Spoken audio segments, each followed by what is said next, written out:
pergi air Kabupaten Tujuh.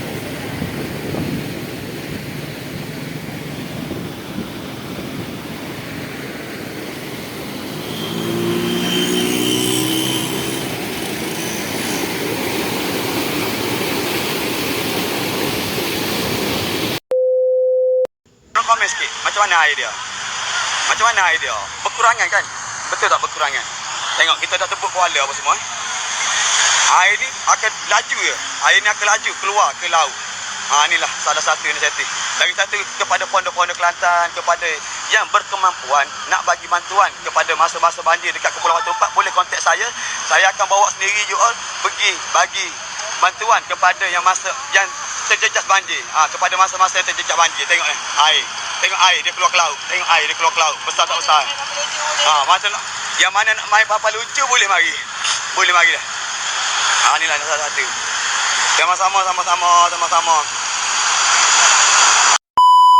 Kempeng ini dijalankan bertujuan bagi menjadikan negeri Kelantan bebas banjir. Oleh kerana anda telah terlalu banyak menderita, saya merasa terpanggil untuk memberi kesedaran kepada anda tentang hak-hak anda sebagai mangsa banjir. Sebenarnya anda mempunyai hak untuk menyaman pihak berwajib di atas alasan gagal menjalankan tugas, sekiranya anda mahu. Anda tidak semestinya menanggung sendirian segala kerugian besar yang anda alami akibat dari banjir yang berlaku. Jika anda mahu, anda boleh mengemukakan saman terhadap pihak JPS bagi tujuan mendapatkan ganti rugi untuk menampung segala kerugian yang anda alami, sama ada kerosakan harta benda, kerosakan pertanian atau anda mengalami kerugian akibat kematian haiwan ternakan anda. Disebabkan kegagalan pihak JPS di dalam menjalankan tugas mereka, anda terpaksa menghadapi kerugian yang besar dan ini meletakkan anda dalam posisi layak dan berhak untuk saman pihak JPS. Soal yuran lawyer, anda tidak perlu bimbang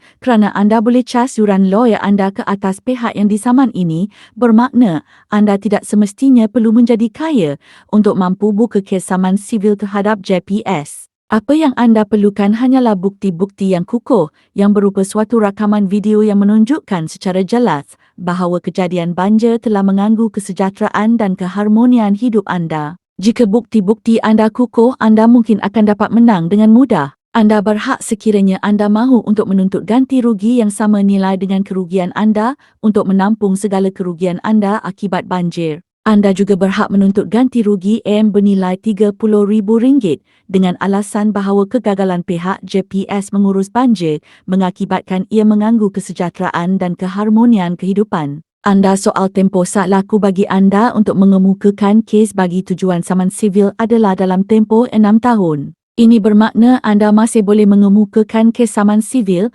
walaupun bagi kejadian yang sudah lepas, yang mana tempoh kejadian tersebut belum melebihi tempoh masa 6 tahun. Untuk makluman anda, Jabatan Pengairan dan Saliran ialah sebuah jabatan yang bertanggungjawab terhadap semua isu air di negara Malaysia. Ditubuhkan pada 1 Januari tahun 1932, iaitu 93 tahun yang lalu. Fungsi utama JPS adalah pengurusan banjir, pengurusan pengairan dan saliran pertanian, pengurusan lembangan sungai, pengurusan zon pantai, pengurusan sumber air dan hidrologi, pengurusan air larian hujan. Terima kasih kerana sudi mendengar. Sekian. Semoga negeri Kelantan bebas banjir.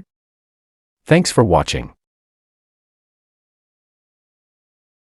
Subscribe our channel.